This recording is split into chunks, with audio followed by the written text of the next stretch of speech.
Cette année, l'Algérie a accordé des sommes colossales sous forme de dons et d'aides à l'étranger. Selon des rapports médiatiques, 200 millions de dollars ont été octroyés à la Tunisie sous forme de prêts, en plus de 100 millions en dons.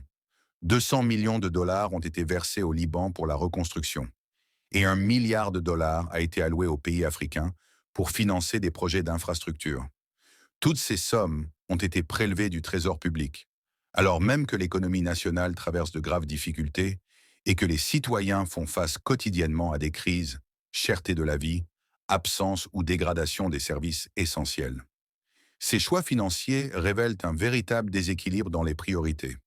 Au lieu d'investir dans le développement intérieur, dans l'amélioration des conditions de vie des Algériens, dans la santé, l'éducation et l'emploi, l'argent est distribué au-delà des frontières pour des raisons politiques ou diplomatiques, sans bénéfice réel pour le citoyen, si ce n'est un sentiment d'injustice et de marginalisation. L'absence de transparence sur ces aides, combinée au manque de communication officielle claire, accentue la perte de confiance envers les institutions. L'Algérie a aujourd'hui besoin d'une politique réaliste, centrée sur ses citoyens et son économie. La générosité internationale n'a aucun sens lorsque les hôpitaux s'effondrent, que les écoles sont surchargées et que les jeunes fuient le pays par la mer.